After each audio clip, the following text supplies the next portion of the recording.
Hello and welcome. Today we are going to be planning our March TPT Product Plan with me. So, for the month of March, we will be making products for April.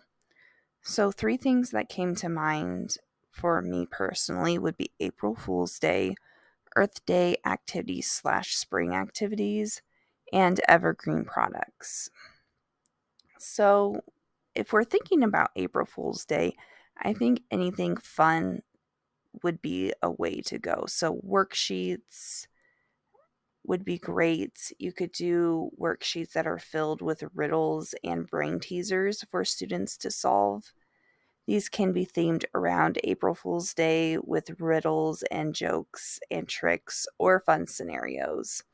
You can also include hints or solutions on a separate page to ensure students don't get too frustrated.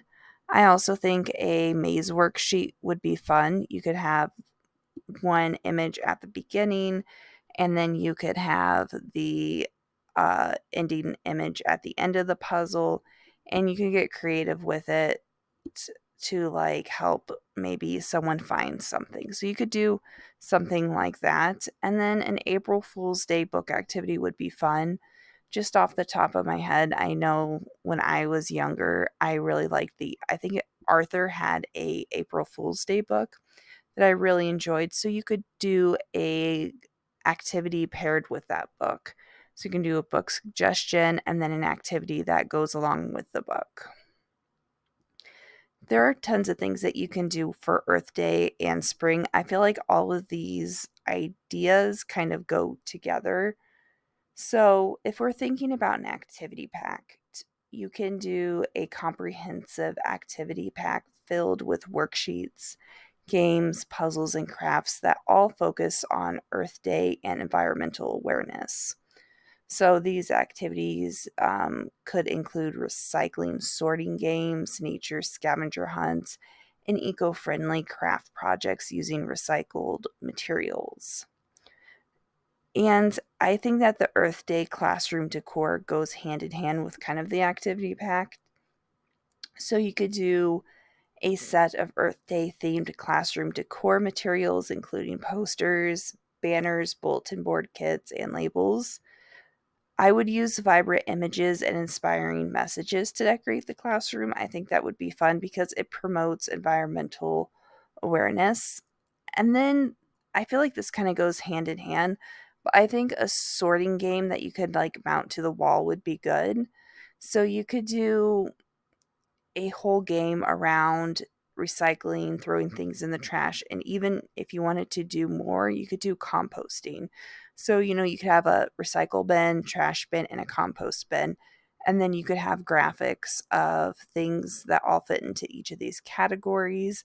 And then students can sort them to the correct trash can, recycling can, compost bin. And this can be easily done with magnets. You can include a little instructions on it, mount this to your wall with magnets, command hooks, whatever would not damage the wall. I think that would be fun, and I think that'd be a good resource to sell. Now, for me, I know that it will be April. Around April, I see a slowdown with my shop, so I'm really trying to invest in evergreen products. And I think everyone should do this. I've been doing a lot of seasonal products, but I'm really trying to expand to evergreen products. And anyone can do this. You really need to search what do you know about.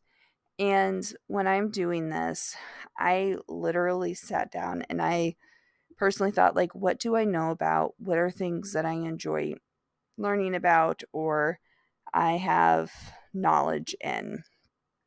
And after doing this, I thought art history would be a good category or a good subject for me to explore.